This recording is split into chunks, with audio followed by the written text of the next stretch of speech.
everyone. Welcome again to another discussion session right here at the APVA Awards 2023. Yep, it's T-Code here again, and I'm going to be having not one guest this time around, but two guests to discuss a very interesting aspect of APVA and of the audio industry that is really growing. I'm talking about the spoken word industry, or should I say the spoken word artistry crafts. Yeah. So in this discussion session, we're going to be talking about strategies for building a successful career as a spoken word artist. And I'm really excited for this one because I am sure that there are a lot of spoken word artists watching right now, and they're curious to know how they can get better in that career. I, T-Code, a podcaster, voiceover artist, I really want to learn from the spoken word experts, and I have two of them in the house with me at this time.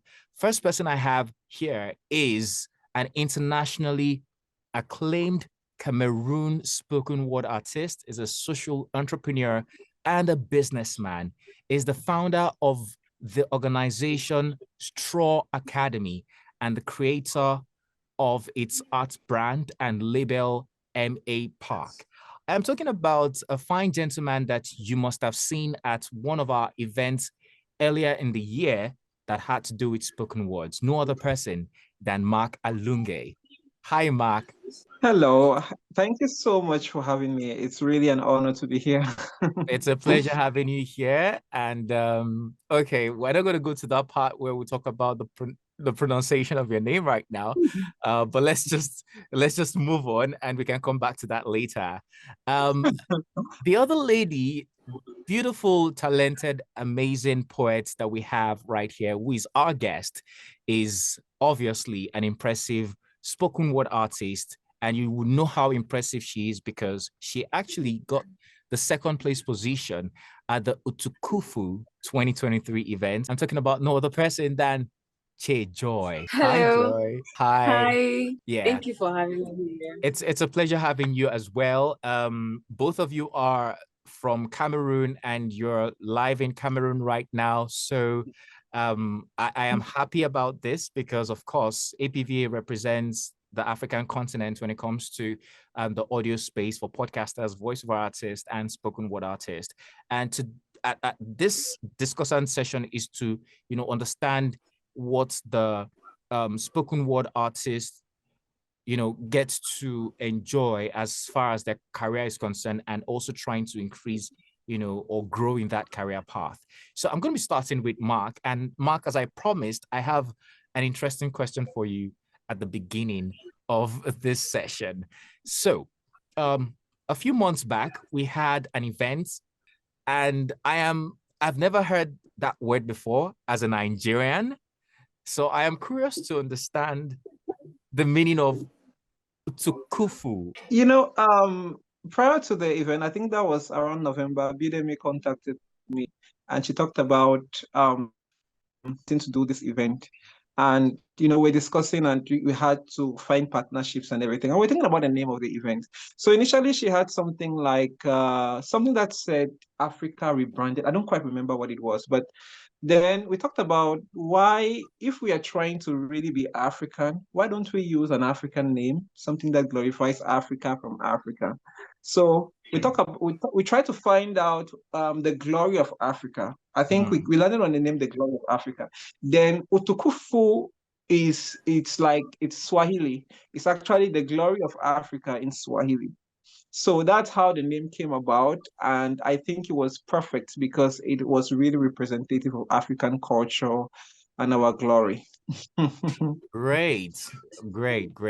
Thank you very much for that answer. Now let's get to talking about growing a successful spoken words career. And I want to pass the mic now to Joy.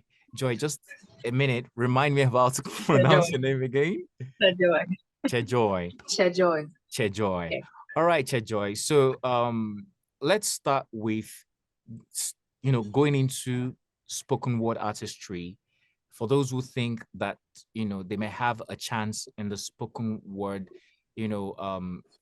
industry, if there's anything like that, really, what would you say is how would you say one can start in spoken words? Let's start from there.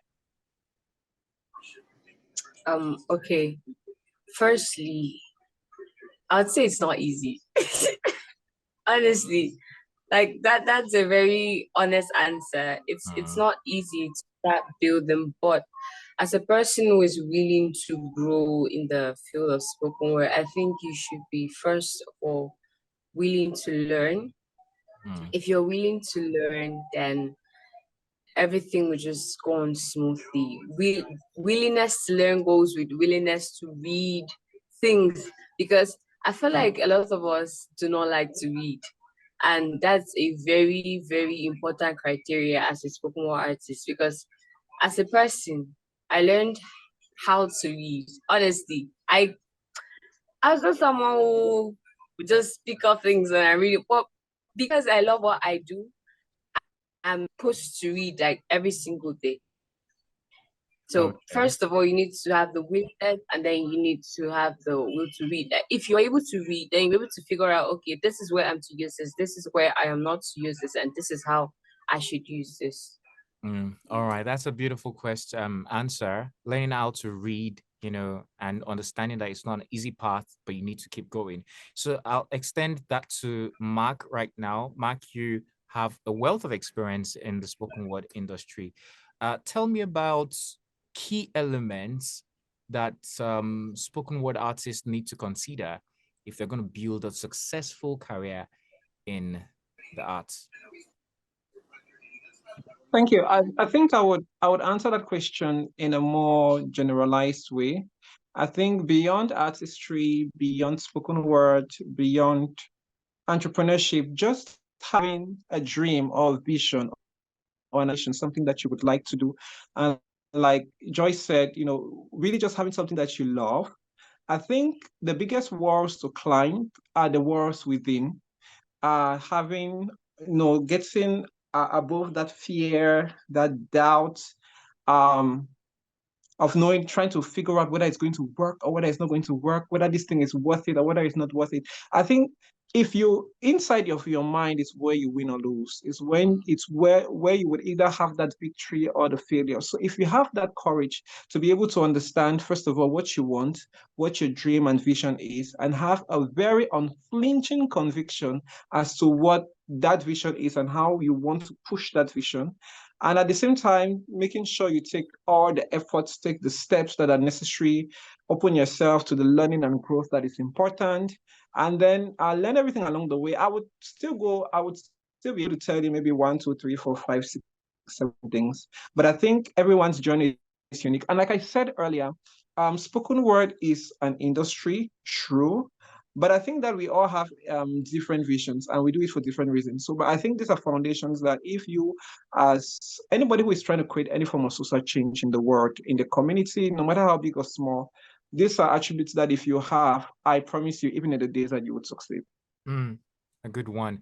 Okay, so the next question I'll be asking you, it's more like 2 in 1. And it is from the perspective of understanding that there is spoken word artistry as an art. And in the context of our discussion, we can also view it as a career, So as an art, what is required from the artist is being able to build a strong connection with the audience, I believe. Apart from, it's just one of the many things that is required from the artist.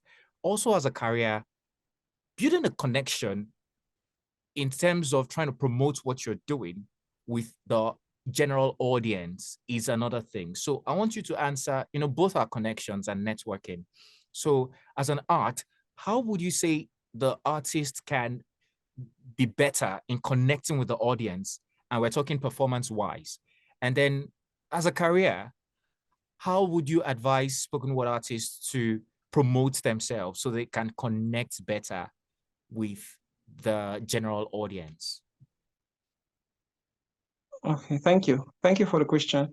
As an art per se, having to connect with your audience, I think the conventional wisdom would be to study the audience, to know what they like, what works, what doesn't work, and then you go out there and then you try to give them what you feel like they want.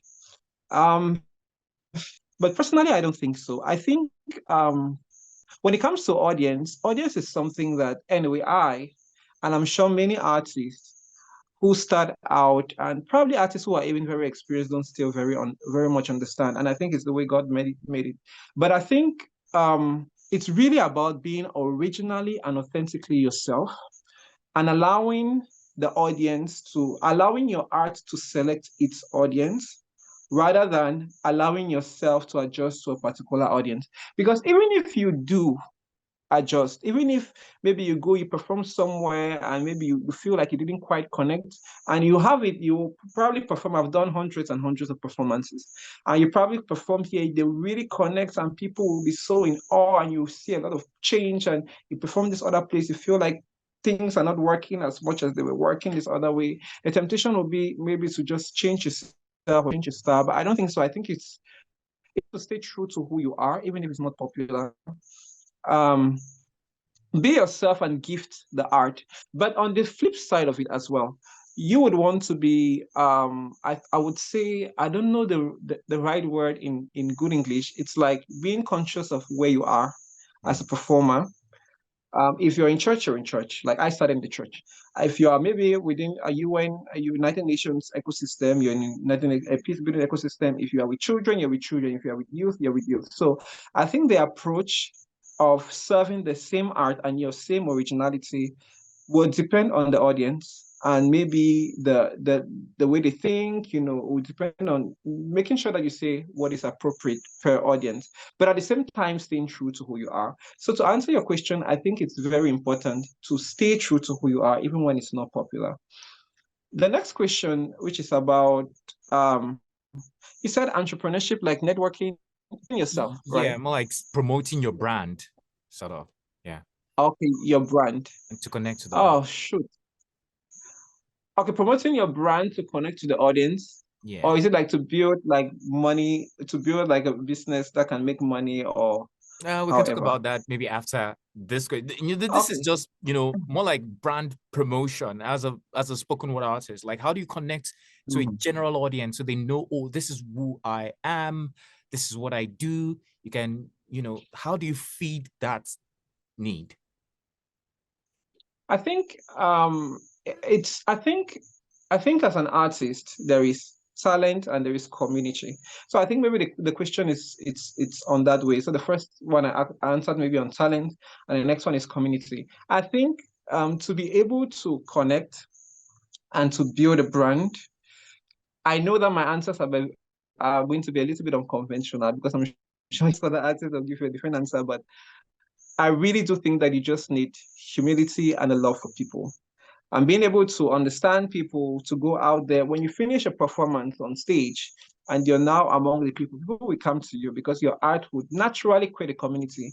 But your ability to handle people, to work with people, to have the character and the humility to really just have people, because it's not just about being talented, it's also about being likable, being sociable, being a light in people's lives on and off the stage. I think those are key elements that are important.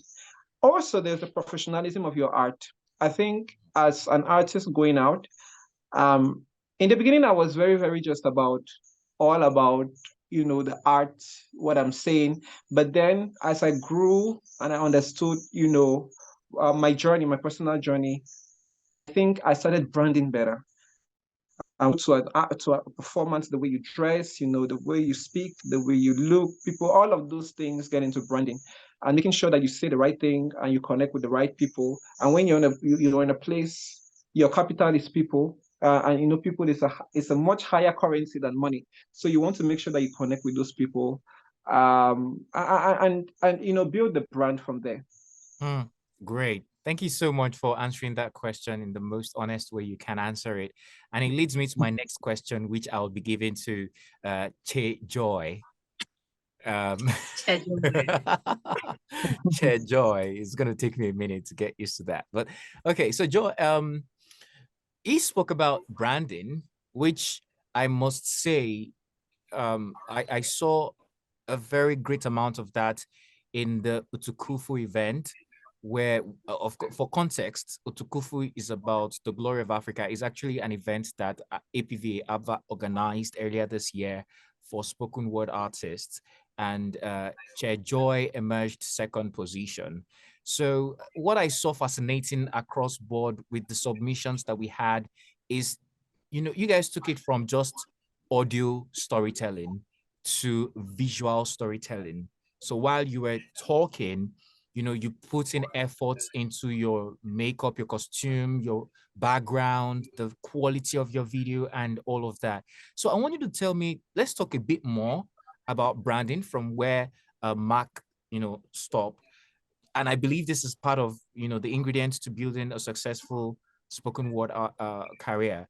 Talk about branding and the importance of branding in the spoken word artistry. Okay. With regards to branding, I think from my point of view, because I share from my point of view, I can't share from another person's point of view. So from my point of view, I think it's very important. I'll give an example for my Instagram account. When I just began, I wasn't posting about the events that I performed at, where I went to, and this and this and that. But then along the line, I saw that it's very important, because before people come to me to ask me if I could perform here, they come to my page. And some people are like, you don't have videos. We want to see video. Like, it's a vital tool. It's very important, because, okay, people want to see what they're going to get.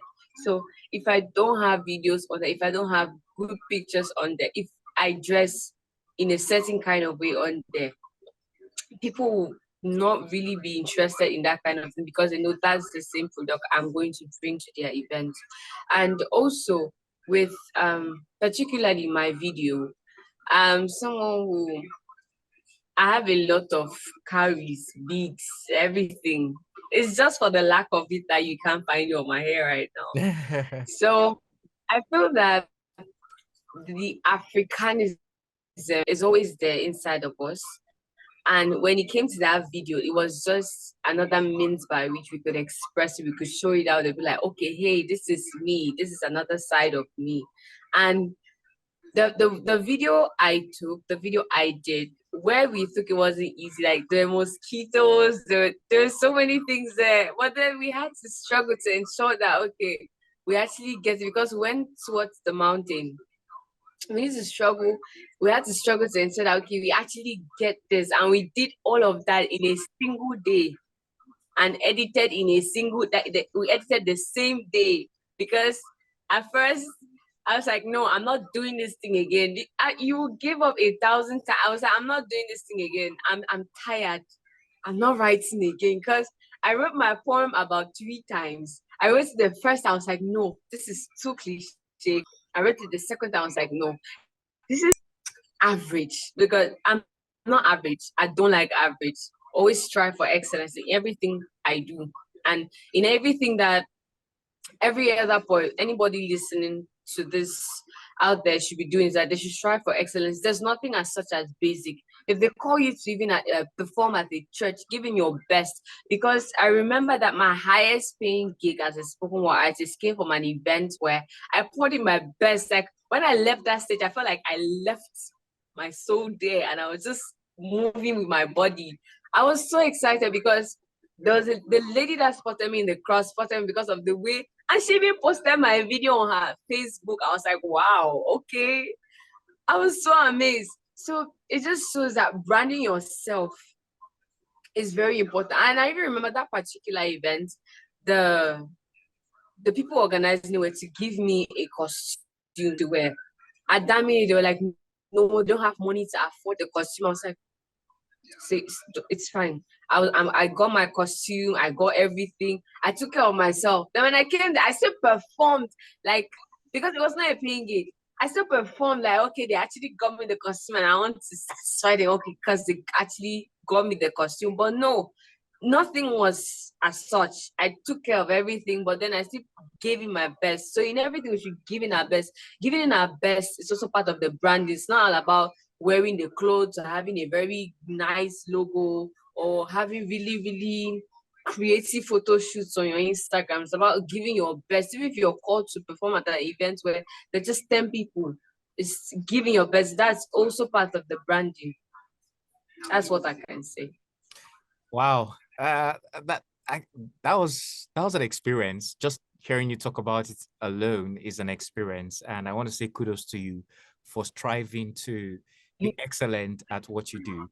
Now let me get back to Mark. And Mark, you heard when she mentioned a paying gig. And that was where this conversation started from even before we started recording this session. The idea that from spoken words, you can earn money, right? So for instance, the Utufuku event, it was to reward spoken word artists for what they did or for what they do. And of course, that came with some financial benefit. So off the top of my head, I can say that spoken word artists can get rewarded financially via this kind of platforms. So let's talk about the professional opportunities that exist for spoken word artists and how they can be pursued. Can you shed more light on that? So, it's not just passion, but passion with some reward. Like I said, my answers will be very unconventional. And when people ask usually for the opportunities that exist, I'm very old school, and that's why my responses would be like this. Because when I started, there was nothing. I mean, we did not have any opportunity anywhere, or we did not have anybody, there was, I think even during my time, there was really hardly a role model that we could look up to. I think the opportunity starts with you. And just like Joyce spoke about branding now, doing the best that you can do, even if they're like our principle, 2 or 2 billion people with the same energy, like 2 or 2 billion, the same energy, doing the best that you can within a circle, a closed circle. And it's from that circle that you will get recommended. Someone will say, oh, I saw this guy do this, I saw this girl do this. Okay. And then they move it to another audience and another audience. And that's how I even got right up to Egypt and performing in front of presidents.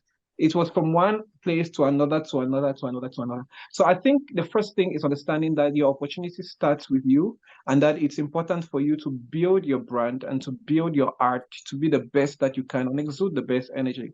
The second that I would think is, unlike before, there are a lot of opportunities now. But I think as an artist, you want to thrive within the context of, for instance, I run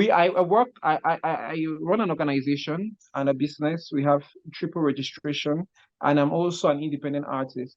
But I've been able to work with several different organizations, like UN organizations, UNESCO, UNDP, Frederick Albert Foundation, several of them, because they connect on the basis of the organization. So it's important to also have some sort of a structure. That structure can help you get opportunities. So I'm not saying I've had performances as well as an independent artist. We have organizations that go online, they see your work and they like it and they hire you independently.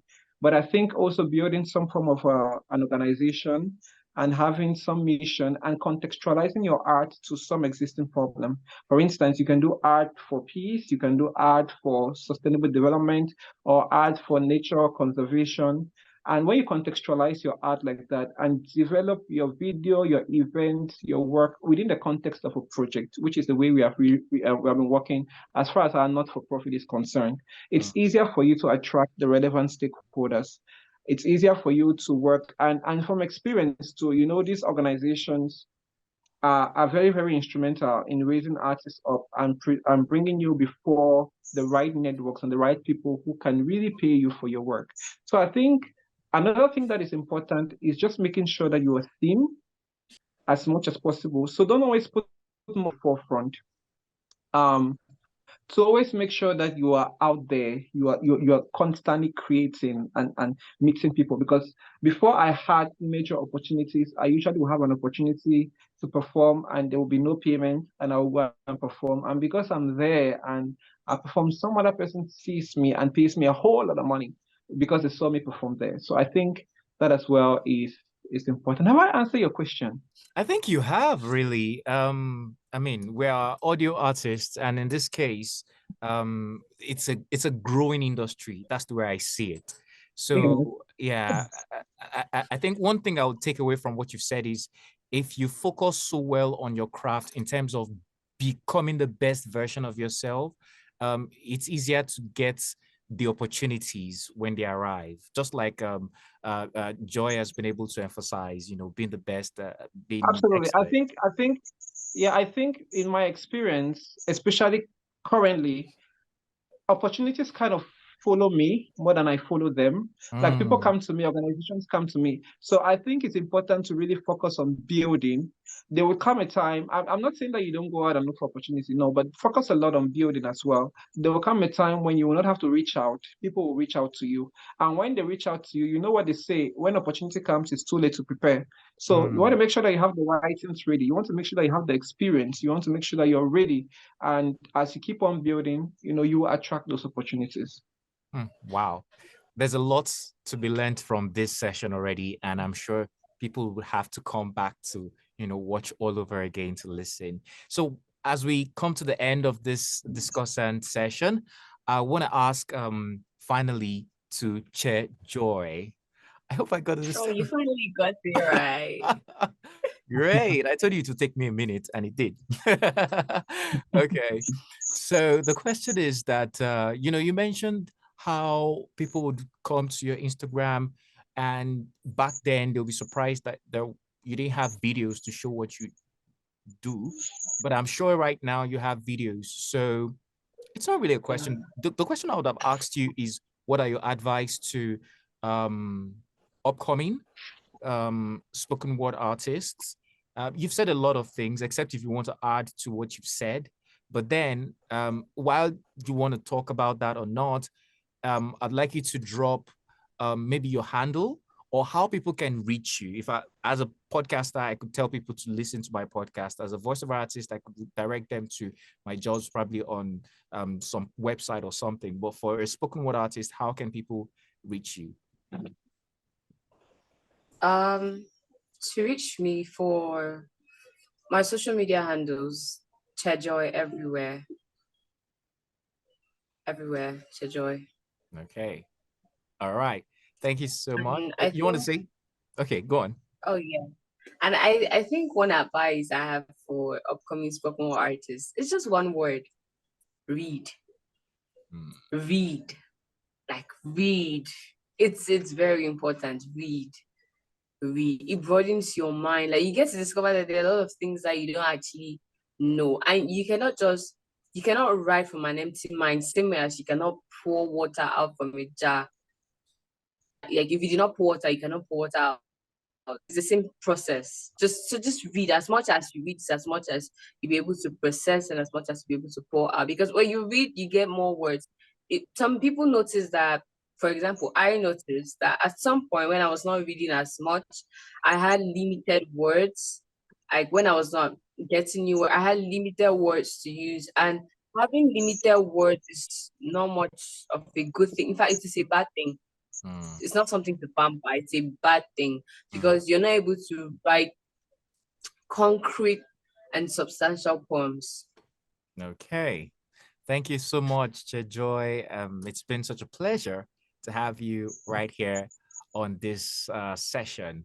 Now to Mac, tell us how we can reach you. And if you have any other advice apart from what you've said so far to, new voice of, new spoken word artists, tell us, just, share with us.